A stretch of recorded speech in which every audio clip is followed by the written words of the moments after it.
네, 성경 말씀 보도록 하겠습니다. 신약성경 요한복음 6장 66절에서 69절까지의 말씀입니다.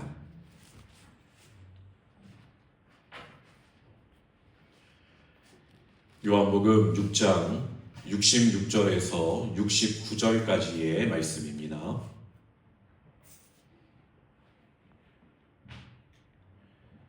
찾으셨으면 한 절씩 교독하시고 마지막 절 함께 읽도록 하겠습니다. 그때부터 그의 제자 중에서 많은 사람이 떠나가고 다시 그와 함께 다니지 아니하더라.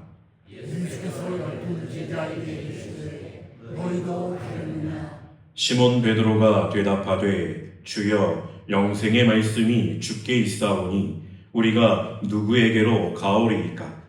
우리가 주는 하나님의 거룩하신 자이신 줄 믿고 알았사옵나이다. 아멘. 네, 시간 함께 모여 예배하는 저와 여러분 가운데 하나님의 말씀이 생명이 되어 우리의 영혼을 살리심으로 주님의 곁에 끝까지 머물게 되는 은혜가 넘치게 되기를 간절히 소망합니다. 우리 옆에 계신 분들과 앞뒤에 계신 분들 함께 이렇게 인사하면 좋겠습니다. 생명의 말씀이 여러분을 살리시기를 축복합니다. 생명의 말씀이 여러분을 살리시기를 축복합니다. 네, 다시 한번 인사 나누겠습니다. 끝까지 주님 곁에 머무는 제자가 되시기를 바랍니다. 끝까지 주님 곁에 머무시는 제자가 되시기를 바랍니다. 아멘. 네, 말씀을 통하여 우리의 믿음이 다시 세워지고 주님 곁에서 흔들림 없이 살아가게 하시는 하나님의 은혜가 충만하게 임하게 되기를 간절히 소망합니다. 네, 오늘은 주님 곁에 머무는 것이 진짜 제자입니다 라는 제목으로 함께 말씀을 나누고자 합니다. 주님 곁에 머무는 것이 진짜 제자입니다. 지난주일 우리는 시편 119편의 고백을 통해 하나님의 말씀이 우리의 발의 등이요 길의 비침을 함께 나누었습니다. 말씀은 어두운 세상을 걸어가는 성도의 길을 밝히 비춰주며 혼란과 두려움 속에서도 주님의 길을 놓치지 않게 하는 하나님의 인도하심의 등불이었습니다. 그런데 이 길을 비춘다는 이 말씀의 역할이 단지 우리의 길을 안내해 주는 것이나 정보를 제공하여 주는 것으로 끝나버린다면 그것은 하나님의 말씀을 우리가 절반만 이해한 것입니다. 오늘 우리는 이 하나님의 말씀에 대한 좀 더 깊은 고백 앞에 서 보려고 합니다. 하나님의 말씀은 단지 무엇을 알게 하는 말씀만이 아니라 우리를 살리는 말씀, 곧 생명의 말씀이라는 것을 깨닫고자 하는 것입니다. 자, 그렇다면 왜 하나님의 말씀은 우리를 살리는 생명의 말씀이 되는 것일까요? 이 질문에 대한 대답이 요한복음 6장 전체의 흐름 속에서 분명하게 드러나고 있습니다. 요한복음 6장은 오병이어 기적이라는 놀라운 사건으로 시작되고 있습니다. 예수님은 보리떡 5개와 물고기 2마리로 남자만 5,000명이나 되는 그 무리들을 먹이십니다. 이 기적은 사람들에게 엄청난 인상을 주었고 그들은 이제 예수님을 따라서 몰려들게 됩니다. 표면적으로 보면 이것은 예수님을 향한 믿음처럼 보일 수 있지만 그러나 예수님은 그들의 중심을 꿰뚫어 보셨습니다. 요한복음 6장 26절 말씀은 이렇게 말하고 있습니다. 예수께서 대답하여 이르시되 내가 진실로 진실로 너희에게 이르노니 너희가 나를 찾는 것은 표적을 본 까닭이 아니요 떡을 먹고 배부른 까닭이로다. 무리들은 예수님께서 행하신 기적이 무엇을 의미하는지, 즉 예수님이 누구신지를 깨닫고 믿는 데에는 관심이 없었습니다. 오히려 예수님을 통해서 자신들이 원하고 있는 것, 즉 배부름과 만족함과 현실적인 유익을 얻는 데에만 관심이 있었던 것입니다. 쉽게 말해서 예수님의 말씀 자체보다는 말씀으로 인해 얻을 수 있는 떡, 눈에 보이는 유익을 더 원하였다는 것입니다. 그리고 이 장면은 우리를 출애굽 후 광야를 걷던 이스라엘 백성들의 모습을 한번 떠올려 보도록 인도합니다. 하나님께서는 출애굽한 이스라엘 백성들에게 하늘에서 만나라고 하는 특별한 양식을 내려주셔서 매일 백성들이 먹고 살 수 있도록 은혜를 베풀어 주셨습니다. 하지만 이스라엘 백성들은 그 하늘 양식이 담고 있는 하나님의 뜻과 임재에는 관심을 두지 않고 그날 먹을 것에만 집중하여 점점 불평과 원망에 빠져들어가게 됩니다. 양식을 주시는 하나님을 바라보기보다는 양식 자체만을 바라보게 되었던 것입니다. 이처럼 예수님께서는 이런 광야의 사건을 통해 지금 이 순간에도 사람들의 시선이 양식이 아닌 자신에게 향하기를 원하셨던 것입니다. 진짜 생명을 주시는 분은 양식이 아니라 바로 예수님 자신이시기 때문입니다. 그래서 예수님은 이렇게 선언하셨습니다. 51절의 말씀입니다. 나는 하늘에서 내려온 살아있는 떡이니 사람이 이 떡을 먹으면 영생하리라. 내가 줄 떡은 곧 세상의 생명을 위한 내 살이니라 하시니라. 아멘. 그런데 바로 여기서부터 문제가 생겨나게 되었습니다. 사람들이 이 말씀을 문자적으로 받아들이고 당황해 했던 것입니다. 아니, 자기의 살을 먹으라니. 사람이 어떻게 그런 일을 할 수가 있는 것인가? 그들은 예수님의 말씀에 영적인 의미를 깨닫지 못한 채 예수님의 말씀을 거절하기 시작합니다. 그런데 예수님께서는 그것에 아랑곳하지 않고 또 한 번 더 이렇게 말씀하시는 것입니다. 53절의 말씀입니다. 예수께서 이르시되 내가 진실로 진실로 너희에게 이르노니 인자의 살을 먹지 아니하고 인자의 피를 마시지 아니하면 너희 속에 생명이 없느니라. 아멘. 사실 이 예수님의 말씀은 자신이 장차 십자가에서 찢기실 몸과 흘리실 피를 통해 우리를 살리시겠다고 하는 구원의 메시지를 전하고자 하심이었습니다. 그러나 사람들은 예수님을 단지 육적인 필요를 채워줄 뿐, 즉 먹을 것을 주시고 당장의 문제를 해결해 줄 분으로만 믿으며 따랐던 것입니다. 그러했기에 예수님은 당신께서 사람들의 단순한 만족이나 유익을 주시기 위하여 오신 분이 아니라 하나님의 생명을 우리 안에 심기 위해 오신 참 생명의 떡이시라는 것을 알리려고 하신 것이었습니다. 이 말씀을 믿고 받아들일 수 있겠느냐라고 물으신 것입니다. 하지만 사람들은 도무지 이해가 되지 않고 받아들이기 힘든 이 말씀 앞에서 결국엔 우리는 감당할 수 없습니다 라고 하며 하나둘씩 예수님을 떠나가기 시작했습니다. 바로 이러한 흐름 속에서 오늘 우리가 읽은 본문 말씀이 등장하게 된 것입니다. 오늘 66절의 말씀입니다. 그때부터 그의 제자 중에서 많은 사람이 떠나가고 다시 그와 함께 다니지 아니하더라. 여러분, 이 말씀은 매우 충격적인 말씀입니다.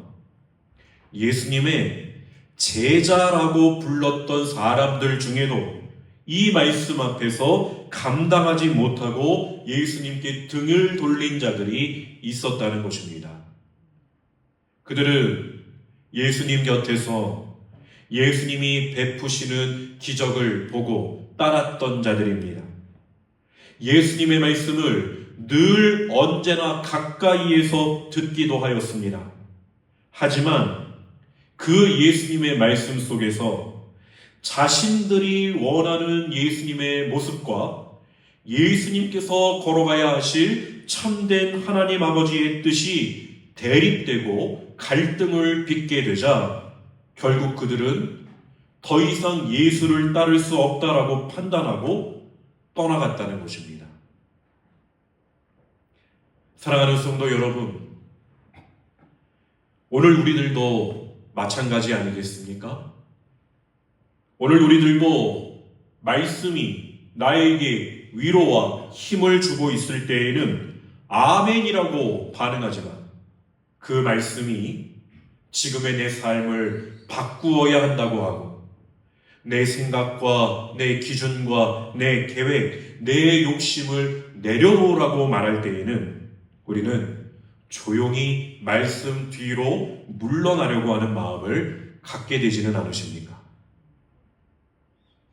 그러니 오늘 말씀은 우리에게도 이렇게 묻고 있는 것입니다. 우리 화면에 띄워주시기 바랍니다. 여러분은 예수님의 말씀을 끝까지 붙드는 제자입니까? 아니면 말씀이 불편해질 때에 떠나는 무리입니까? 여러분, 오늘 우리는 정말로 어떤 이들일까요? 우리는 정말 제자가 맞습니까? 혹시 우리는 너무나도 쉽게 예수님을 포기하려고 하고 내가 예수님을 떠날 수도 있다라고 생각하는 무리는 아닙니까?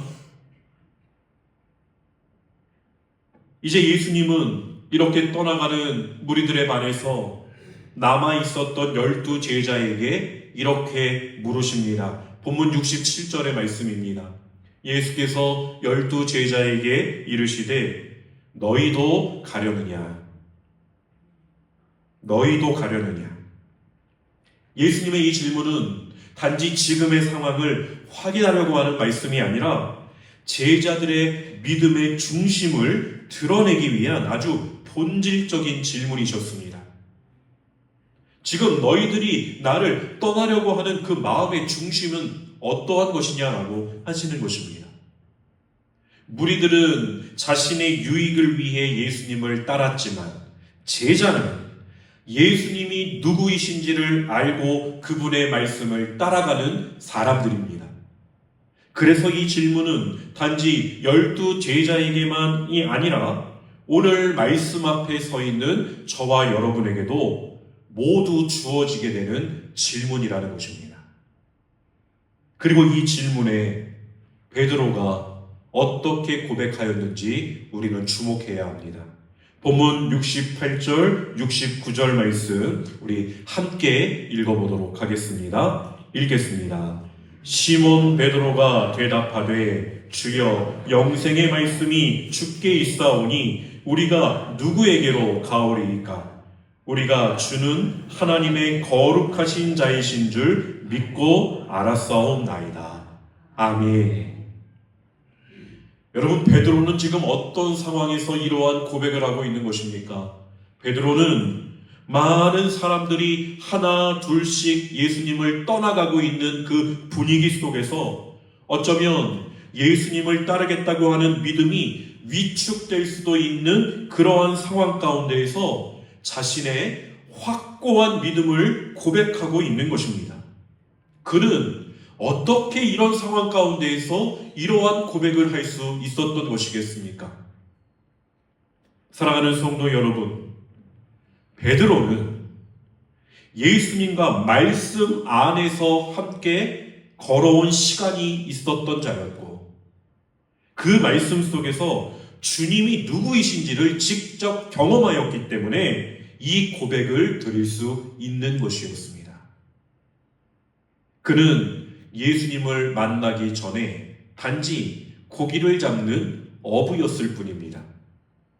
밤이 새도록 수고하였지만은 잡은 것이 없었던 베드로에게 예수님이 깊은 데로 가서 그물을 내려라 라고 말씀하셨고, 그 말씀 한마디에 순종했을 때 고기를 잡은 것이 심히 많아 그물이 찢어질 정도가 되는 기적 같은 일이 벌어짐을 경험했던 자였습니다.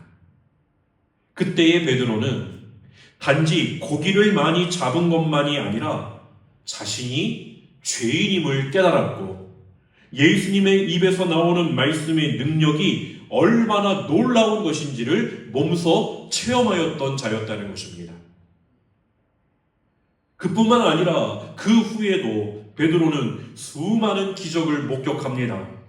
예수님의 오라라고 하신 그 말씀에 순종하여 물 위를 걸어보기도 하였고, 예수님의 말씀으로 병든 자들이 고침을 받는 것을 목격했으며, 예수님이 5,000명을 먹이시는 장면도 눈앞에서 경험하였습니다. 이러한 경험으로 생겨난 베드로의 믿음은 그저 기적을 봤기 때문이 아니라 그 기적 너머에 있는 예수님의 말씀을 붙들었기 때문에 생겨난 믿음이었다는 것입니다. 그러하였기에 많은 사람들이 예수님의 말씀을 듣고 떠나갈 때에도 베드로는 그 말씀을 통해 자신이 변화되었던 기억을, 그 말씀이 주는 생명의 힘을 직접 체험한 그 순간들을 떠올리며 주저하지 않고 자신의 믿음의 고백을 예수님께 드렸던 것입니다. 그의 고백은 오늘 이런 뜻이지 않겠습니까? 우리 화면에 띄워주시기 바랍니다. 제가 한번 읽어보도록 하겠습니다. 주님, 다른 누구에게서도 이런 말씀을 들을 수 없습니다. 다른 어떤 말씀에서도 내 영혼이 살아나지 않습니다. 때로는 힘들고 이해되지 않을 때도 있지만 주님의 말씀이 제 삶을 일으켜 세워주셨기에 저는 주님 곁을 떠날 수 없습니다. 주님만이 제 생명이시고 주님의 말씀이 제 존재의 이유입니다 라는 고백과 같다는 것입니다. 여러분, 베드로의 이 고백은 오늘 우리에게 믿음의 본질이 무엇인지를 분명하게 보여주고 있습니다. 믿음은 상황이나 감정에 따라 흔들리는 것이 아니라 예수님이 누구이신지를 아는 확신에 기초해야 한다는 것입니다. 믿음은 예수님의 누구신지를 알 때에 생겨난다는 것입니다. 그 확신은 예수님과의 관계 속에서 나타나게 되는 것입니다. 내가 지금 예수님과의 관계가 없는데 예수님을 믿는다라고 하는 것은 그 믿음은 진짜 믿음일리 만무합니다. 믿음은 오로지 예수님과의 관계 속에서 생겨나고 자라나는 것이기 때문입니다.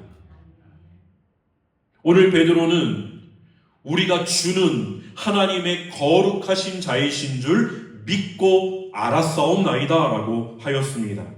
여기서 중요한 것은 순서입니다. 그는 믿고 알았다라고 하였습니다. 믿음이 먼저였고 그 믿음 속에서 주님을 깊이 알아가게 된 것이었습니다. 그렇습니다, 사랑하는 성도 여러분. 이것이 바로 예수님의 제자된 이들의 삶의 여정인 것입니다. 말씀을 통해 예수님을 알아가고 예수님 안에서 말씀을 깨달아가는 삶, 나의 이해보다 예수님을 더 신뢰하고 나의 유익보다 예수님을 선택하는 그 길, 오늘 우리의 믿음의 모습은 바로 이와 같아야 하는 것입니다. 단순히 예수를 믿는다라는 것이 내 삶에 기적과 같은 일이 일어나기만을 소망하거나 내가 원하는 일이 이루어지게 되기만을 바라는 것이 아니라 예수가 누구이신지를 알아가는 것이 참된 믿음이라는 것입니다. 그래서 제자의 태도는 떠나지 않는 것, 예수님 곁에 머무는 것입니다. 말씀이 어려워도, 상황이 흔들려도 베드로는 예수님 곁에 머물렀습니다. 그가 모든 것을 다 이해해서가 아니라 예수님을 믿었기에, 예수님의 말씀을 신뢰했기 때문에 그는 그 자리를 떠나지 않은 것입니다. 이것이 중요한 것입니다.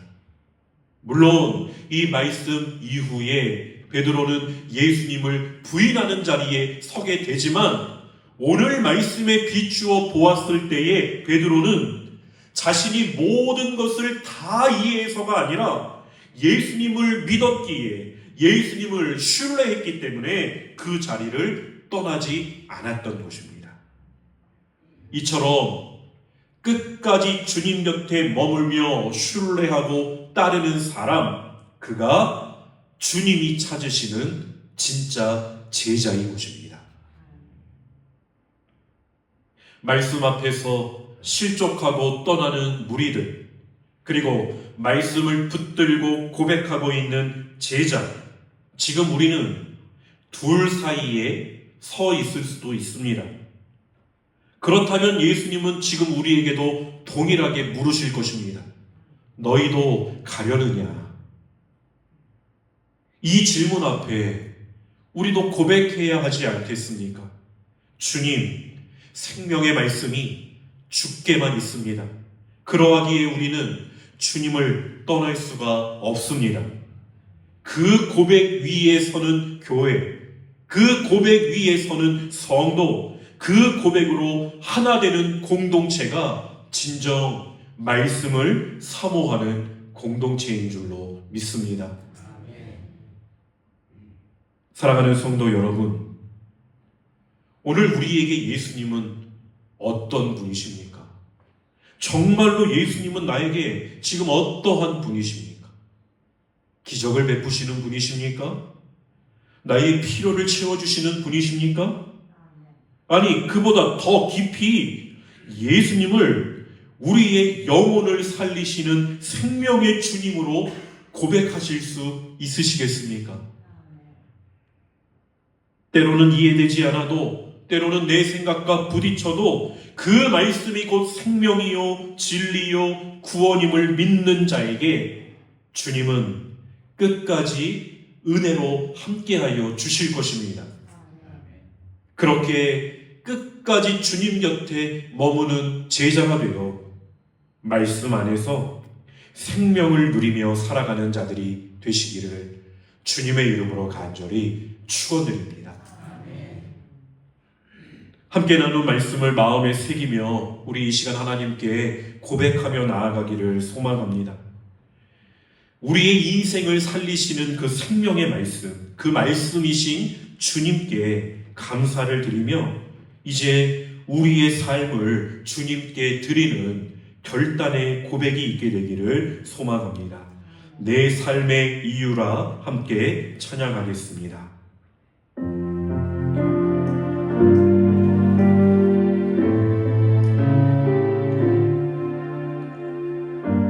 찬양 가운데 베드로의 고백을 떠올려 보시기를 바랍니다. 예수는 내 힘이요,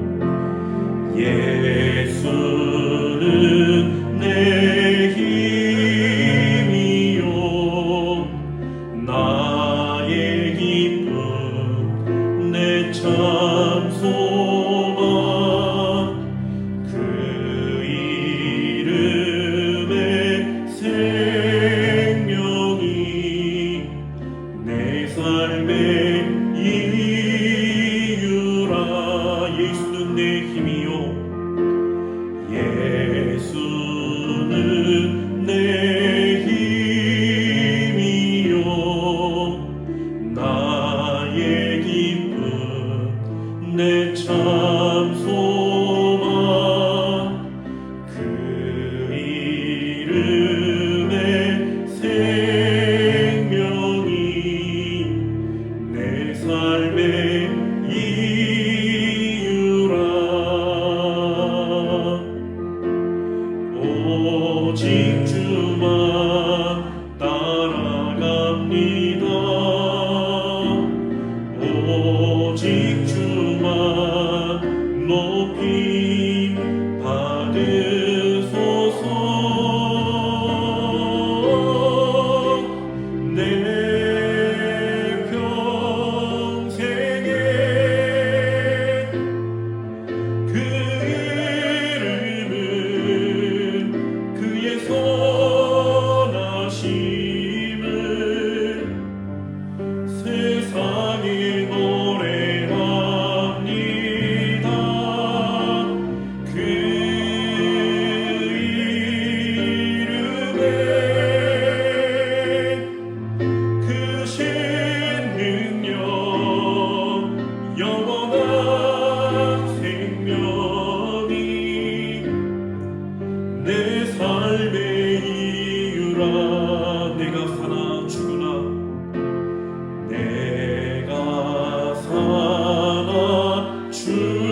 오직 주만 따라갑니다.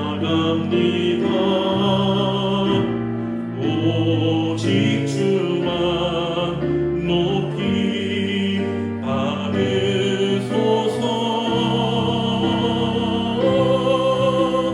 내 평생에 그 이름을 그의 선하심을 세상에 노래합니다. 그 이름에 크신 능력 영원한 생명이 내 삶의 이유라. 하나님, 오늘도 우리에게 생명의 말씀을 들려주시니 감사를 드립니다. 그 말씀이 지식이 아니라 우리의 심령 깊은 곳을 살리고 일으키는 생명의 능력으로 역사하게 하여 주옵소서. 상황이 이해되지 않아도 마음이 흔들리게 될 때에도 주님을 떠나지 않고 주님 곁에 머무는 진짜 제자의 삶을 살게 하여 주옵소서.